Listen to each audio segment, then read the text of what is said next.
Hello student, welcome to Netcrackers. This side Anurag Sharma. Student 31 मई 2022 को हमारे form fill करने का प्रोसीजर खत्म हो चुका है और करेक्शन के लिए भी समय स्टार्ट हो चुका है, तो जल्दी ये करेक्शन विंडो भी बंद हो जाएगी. बट अब क्वेश्चन ये आता है कि यूजीसी नेट एग्जाम कंडक्ट कब होगा. देखिए, हर बार ऐसा होता है कि जब फॉर्म फिल करने का प्रोसीजर खत्म होता है तो डेट को एक्सटेंड किया जाता है, और इस बार भी ऐसा हुआ. 20 मई को लास्ट डेट थी, बट एक्सटेंड करके उसको 30 मई तक ले जाया गया और अब करेक्शन विंडो ऑन है. अगर आने वाले एक दो दिनों के अंदर दोबारा कोई एक्सटेंशन नहीं होता है तो हम ये मान के चल सकते हैं कि आने वाले एक वीक के अंदर रोल नंबर कब रिलीज होगा ये डेट आ जानी चाहिए.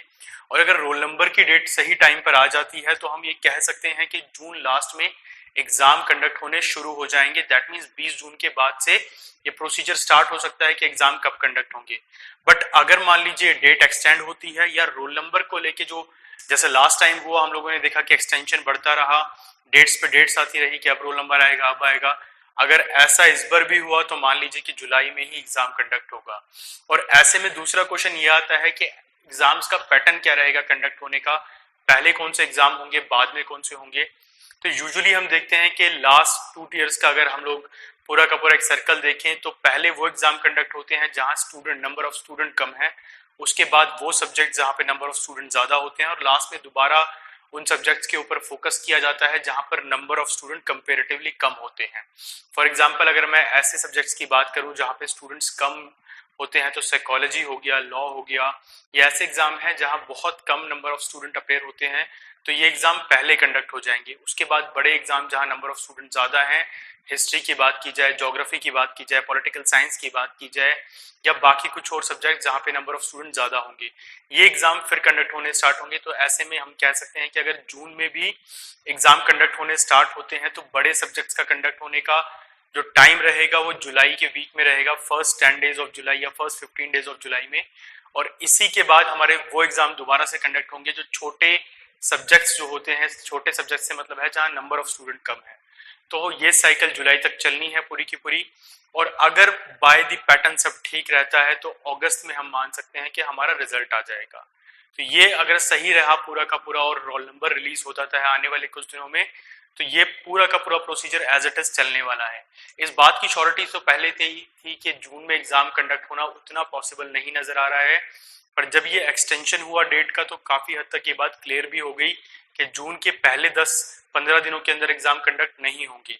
अब रोल नंबर कब तक आता है, कोई डेट में डिले तो नहीं होता, ये सब चीजें भी मैटर करती हैं. एक और इम्पॉर्टेंट पॉइंट ये भी है कि अगर आपने फॉर्म फिल कर दिया है और कोई भी करेक्शन आप करना चाहते हैं तो इस समय करेक्शन विंडोज ऑन है, आप जाके करेक्शन कर सकते हैं. कई बार बच्चे गलत सेंटर चूज कर लेते हैं, कई बार कुछ और डिटेल्स गलत हो जाती हैं, तो इन सभी डिटेल्स को ठीक करने का यही सही समय है. आप करेक्शन करके इन डिटेल्स को ठीक कर सकते हैं. इसी के साथ एक और कॉमन प्रॉब्लम जो बच्चे फेस करते हैं, अभी जब बच्चों ने फॉर्म फिल कर दिया है तो कई स्टूडेंट ये मिस्टेक करते हैं कि वो फॉर्म फिल करते समय जो डिटेल्स एंटर करते हैं स्पेशली कम्युनिकेशन की, जैसे कि अपनी मेल आईडी डालना या अपना फोन नंबर डालना, स्टूडेंट कई बार अपने पेरेंट्स के नंबर या दोस्तों के नंबर भी डाल देते हैं, या जिस नंबर को उन्होंने यूज करा उसके बारे में वो भूल जाते हैं. और ऐसे में जब वो रोल नंबर डाउनलोड करते हैं, पासवर्ड मिसमैच होता है तो भी एक बड़ी प्रॉब्लम क्रिएट होती है. हर बार जब भी रोल नंबर आता है तो इस तरह के कॉल्स बहुत आते हैं कि सर मैं अपना रोल नंबर डाउनलोड नहीं कर पा रहा या नहीं कर पा रही.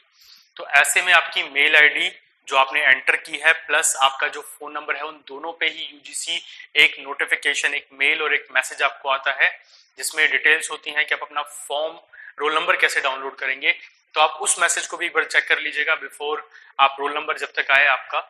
ठीक है. इसके अलावा अब क्योंकि लास्ट समय आ चुका है एग्जाम के लिए, हार्डली हम कह सकते हैं 20 से 25 दिन का समय हमारे पास रह गया है, तो मेरी एडवाइस यही होगी कि आप अपनी नॉलेज के अंदर बहुत ज्यादा चीजें ऐड ऑन करने की कोशिश ना करें, मल्टीपल रिसोर्सेज का सहारा ना ले.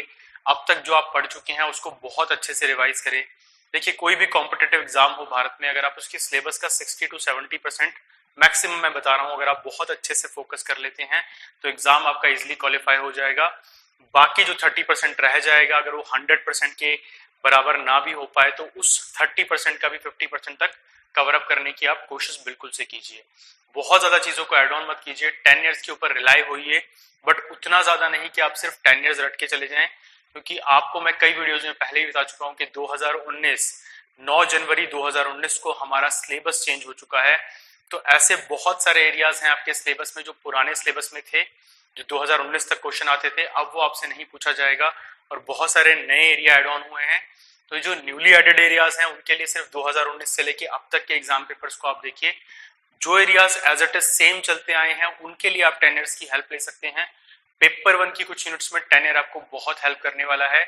सब्जेक्ट के अंदर भी वो एरियाज जो एज इट इज कॉमन थे उनमें 10 ईयर्स आपको हेल्प करेगा। फॉर एग्जाम्पल मैं पॉलिटिकल साइंस का टीचर हूँ, तो कॉन्स्टिट्यूशन ऑफ इंडिया जो है हमारे सब्जेक्ट में ये स्टार्टिंग से एज इट इज चलता आया है, तो इसमें बच्चे को 10 ईयर हेल्प कर सकता है। पॉलिटिकल थ्योरी में बहुत सारे थिंकर एज इट इज चलते आए हैं, तो इसमें 10 ईयर हेल्प कर सकता है। बट वो न्यूली एडेड थिंकर या न्यूली एडेड एरियाज जो है उसमें 10 ईयर्स को देखना कोई भी काम नहीं आएगा। यहाँ तक कि स्टेट सेट में भी जो सिलेबस है वो नेट को ही फॉलो करता है, तो उनके एग्जामिनेशंस के पेपर को देखना भी 2019 से पहले आपके लिए फ्रूटफुल नहीं होने वाला। आई विश स्टूडेंट इन सारी इंफॉर्मेशन को आप अच्छे से नोट डाउन करेंगे। चैनल के साथ जुड़े रहिए ताकि इसी तरह की इंफॉर्मेटिव वीडियोस ऑन टाइम आपको मिलती रहे। धन्यवाद दोस्तों।